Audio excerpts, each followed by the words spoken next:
क्या आपके साथ ऐसा होता है कि आप किसी चीज़ को याद करने की कोशिश करते हो और बड़ी मुश्किल के बाद वो आपको याद हो जाता है, लेकिन 5 मिनट के बाद आप फिर उसे भूल जाते हो? ऐसा आपके साथ बहुत बार होता होगा। शायद आप 5 मिनट बाद भूलते होंगे, या फिर 1 घंटे के बाद, या फिर 1 दिन के बाद, अगर आपकी मेमोरी बहुत अच्छी है तो। पर आप भूलते ज़रूर हो।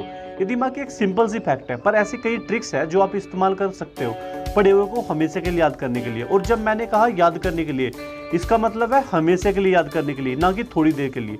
इस वीडियो को शुरू से लेकर लास्ट तक जरूर देखना, क्योंकि इस वीडियो की ट्रिक्स के चलते आप मेमोरी मास्टर बन सकते हैं, जिसको हर कुछ हमेशा के लिए याद रहता है। सबसे सिंपल ट्रिक है उस टेक्स्ट को हाईलाइट कर देना। हाईलाइट कर देना मतलब शब्दों को ऐसा बना देना ताकि वो आपकी आंखों को आकर्षक दिखे। चाहे तो आप किसी पेंसिल से उस लाइन को अंडरलाइन कर सकते हो, उसके नीचे एक लाइन खींच सकते हो, या फिर उन शब्दों को कलर कर सकते हो।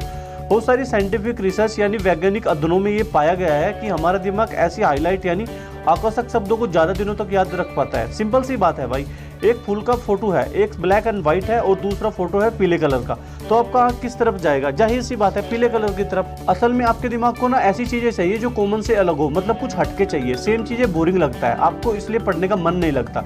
इसलिए जब आप पैराग्राफ को हाईलाइट करते हो ना, तब आपके दिमाग को कुछ अलग मिलता है। और जिंदगी भर से जो आप पढ़ते आ रहे हो नॉर्मल टेक्स्ट, उसके बदले कुछ हटके इस पीले कलर के हाईलाइट शब्द मिलते हैं, तो आपके दिमाग को ये आकर्षक लगता है। भले ही आपको लगे ना लगे, लेकिन आपके दिमाग को ये आकर्षक लगता है, जिसकी वजह से आपका दिमाग इसे ज़्यादा देर तक याद रखता है। जब आप पढ़ते हो ना, मान लो आपको इतना पैराग्राफ याद करना है जो आपको एग्जाम में लिखना है, तो सबसे पहली बात, इसे रटो मत।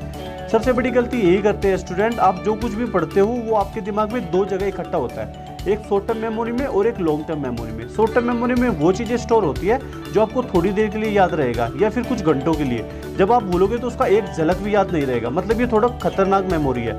ज़्यादातर लोग इसी का ही इस्तेमाल करते हैं, तभी आप एग्जाम में लिखते समय भूल जाते हो। अब आप मुझसे पूछोगे कि हमें कैसे पता चलेगा जो हम पढ़ रहे हैं वो शॉर्ट टर्म मेमोरी में जा रहा है या लॉन्ग टर्म मेमोरी में? मेमोराइज यानी रटने से वो चीज़ें आपको याद तो हो जाएगी, पर वो आपके दिमाग में शॉर्ट टर्म मेमोरी में ही घुसेगी, लॉन्ग टर्म मेमोरी में नहीं। मतलब आप वो हमेशा के लिए याद नहीं रख पाओगे। इसलिए मैं आपको रटने से मना कर रहा हूँ। रटने में क्या होता है कि आपका मन नहीं करता, लेकिन फिर भी आप रटते हो। लेकिन रटना भी कभी कभी काम आ जाता है। जैसे मान लो आप रोड पर जा रहे हो और आपने देखा कि किसी कार में बैठे हुए कुछ लोगों ने एक बच्ची को किडनैप कर लिया, तो उस टाइम आप कार के नंबर को झट से देखते हो और झट से याद करने की कोशिश करते हो। वो कार का नंबर है 1975 1975 1975 बहुत बार। और फिर आप कागज और पेन निकालते हो और उस नंबर को नोट कर देते हो पुलिस को देने के लिए। तो वो जो गैप है, आपने उस कार के नंबर को देखा और फिर कागज और पेन निकाला, इन दोनों काम के बीच में जो कुछ सेकंड है, उन सेकंड में आपके दिमाग में वो नंबर आपकी शॉर्ट टर्म मेमोरी में रहता है। मतलब मैं आपको सिर्फ ये कहना चाहता हूँ कि ऐसी इमरजेंसी में आप रटने का काम कर सकते हो। अगर आप एग्जाम में ये करोगे तो भूलने के चांसेस बढ़ जाते हैं, और यही ज़्यादातर आपके साथ होता है। फिजिक्स का एक लॉ आप याद कर रहे हैं, उसे रटो नहीं, लेकिन उसे जाने अनजाने में आप उसे रटते ही हो, क्योंकि अगर आप रटते नहीं ना, उसे समझते, तो चाहकर भी आप उसे भूल नहीं पाते। पर याद करने और रटने में बहुत फर्क है। याद किया हुआ चीज़ बहुत दिनों तक याद रहता है, रटा हुआ कुछ घंटों के लिए। पर अजीब बात जानते हो क्या? अजीब बात यह है कि जब आप किसी चीज़ को रटते हो ना, तभी भी उसी वक्त आपको लगेगा कि आपको वो याद हो गया। आपको ऐसा लगेगा अरे वाह ये तो मुझे याद हो गया, अब थोड़ा ही ना भूलूंगा। पर एग्जाम में आप भूल जाते हो। तो आप मुझसे कहोगे कि ये बताओ कि कैसे नहीं रटे और कैसे हम पढ़े हुए को हमेशा के लिए इस लॉन्ग टर्म मेमोरी यानी ज़्यादा देर तक याद रखने वाली मेमोरी में डाल सकते हैं। सिंपल सी बात है, आपका दिमाग उसी इन्फॉर्मेशन को लॉन्ग टर्म मेमोरी यानी हमेशा के लिए याद रखने वाली मेमोरी में डालता है जो आपके लिए ज़रूरी है। मन नहीं करता तभी आप रटते हो रटते हो रटते हो, क्या फ़ायदा होगा? तो मेन ट्रिक ये है कि आपको कोई बड़ा पैराग्राफ याद करना है, तब आप देखना आपका मन नहीं करेगा, तब आप नेगेटिव चीज़ें सोचना शुरू करना। देखो ये बहुत ज़रूरी बात है, मैं आपको हमेशा से बोलता हूँ कि पॉजिटिव सोचो, पर नेगेटिव सोच का भी आप फ़ायदा उठा सकते हो। और शायद आप ये जान गए होंगे कि मैं क्या बोलने जा रहा हूँ। आप अपने दिमाग को डराओ, उसे नेगेटिव बोलो कि अगर आपने ये याद नहीं किया तो क्या क्या ख़राब हो सकता है। वो टीचर फिर मुझे बोलेगी, फिर मेरी पूरी क्लास में बेइज्जती होगी, फिर मेरे पेरेंट्स मुझे बोलेंगे, फिर मुझे घर पर सुनना पड़ेगा, अगर मैंने पढ़ाई नहीं की तो मैं फेल हो जाऊंगा। ऐसी ही ट्रिक अपने दिमाग को बार बार देते रहो, उसे डराते रहो। उसके बाद क्या होगा ना, आपका दिमाग अलर्ट हो जाएगा। दोस्तों मैं जानता हूँ कि ये अजीब सा तरीका लग रहा होगा आपको, पर ये काम क्यों करता है ये आप जान लो, तब आप कहोगे क्या ट्रिक है यार। आपके दिमाग को पढ़ने का मन इसलिए नहीं करता, अगर आप पढ़ते भी हो तो आपका दिमाग उस पढ़े हुए को लॉन्ग टर्म मेमोरी में नहीं डालता, क्योंकि आपका दिमाग अलर्ट नहीं रहता है। मतलब वो बिल्कुल ठग लाइफ जैसा बिल्कुल बेकार रहता है। और जब आप अपने दिमाग को डराते हो ना, तब आपका दिमाग थोड़ा सीरियस होना शुरू हो जाता है। दिमाग को सीरियस करने पर वो और ज़्यादा पावर से काम करने लगता है। और जब आप अपने दिमाग को डराने के बाद उस समय किसी चीज़ को याद करोगे तो वो आपके शॉर्ट टर्म मेमोरी में नहीं बल्कि लॉन्ग टर्म मेमोरी में जाएगा।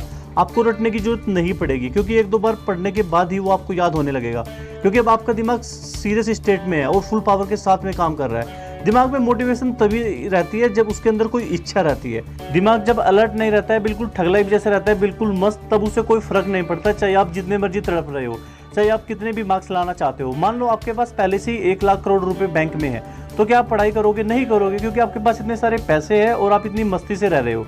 और वही अगर आपकी फाइनेंशियल हालत इतनी अच्छी नहीं है, तो आप एक नहीं तो दूसरा तरीका निकाल ही लोगे, आज नहीं तो कल, कल नहीं तो 1 साल के बाद, पर दिमाग को मोटिवेशन मिल ही जाएगा। वैसे ही जब आप पढ़ने को बैठते हो ना, तब मन नहीं करता, तब आप नेगेटिव चीज़ें सोचते हो, तब दिमाग तिलमिला जाता है और तब आपका फोकस, कंसंट्रेशन यानी एकाग्रता शक्ति बढ़ जाती है।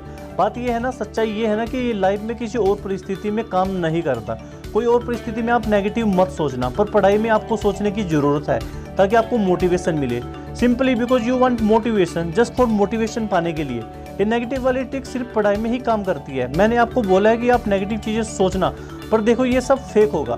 असल में थोड़ा ही ना आपके पापा उस समय आपको डांट रहे होंगे, वो तो सिर्फ जस्ट आप सोच रहे हो, जस्ट इमेजिन कर रहे हो और उस नेगेटिव सोच का आप फ़ायदा उठा रहे हो। असल में कुछ नहीं हो रहा है, आप बस अपने दिमाग का फ़ायदा उठा रहे हो। एक फेक बनावटी सोच यानी नेगेटिव सोच के चलते आपके दिमाग के अंदर हलचल बढ़ती है। आपका दिमाग में अंदर हलचल बढ़ने से आपका कंसंट्रेशन पावर बढ़ता है, आपका दिमाग ज़्यादा पावर से काम करना शुरू कर देता है। अपने दिमाग का फ़ायदा उठाने का इससे अच्छा तरीका और क्या हो सकता है? दोस्तों सिंपल सी फैक्ट है, आपको रटने की जरूरत तभी ना पड़ेगी जब आप उसे जस्ट रटने के लिए रटते हो, मतलब आप उसे जस्ट कैजुअली रटते हो। पर जब आप अपने दिमाग को डराओगे तब आपका दिमाग उसे रटेगा नहीं और कम टाइम तक याद रखने वाली शॉर्ट टर्म मेमोरी में भी नहीं भेजता है। उस समय असली पढ़ाई होती है, क्योंकि आपका दिमाग उसे लॉन्ग टर्म मेमोरी में यानी ज़्यादा देर तक याद रखने वाली मेमोरी में भेजता है। तो आप इस टेक्निक का यूज़ करना और देखना कि दिमाग को डरा के, उसे अलर्ट करके, उसे फुल पावर में ला के जो भी याद करने की कोशिश करोगे वो आपको जल्दी याद हो जाएगा। और मेन बात ये है, जो मैं आपको बहुत बार कह चुका हूँ, याद होने के बाद वो आपकी लॉन्ग टर्म मेमोरी में जाएगा और इसलिए वो आपको हमेशा के लिए याद हो जाएगा। दोस्तों मुझे आशा है कि ये वीडियो आपको पसंद आया होगा। अगर आपको ये वीडियो पसंद आया तो उसको लाइक और शेयर करना मत भूलना। अगर आप चैनल पर पहली बार आए हैं तो चैनल को भी सब्सक्राइब कर दीजिए और साथ में बेल आइकन को भी दबा दीजिए, जिससे आपको आने वाली वीडियो का नोटिफिकेशन मिल जाए। Thanks for watching my video.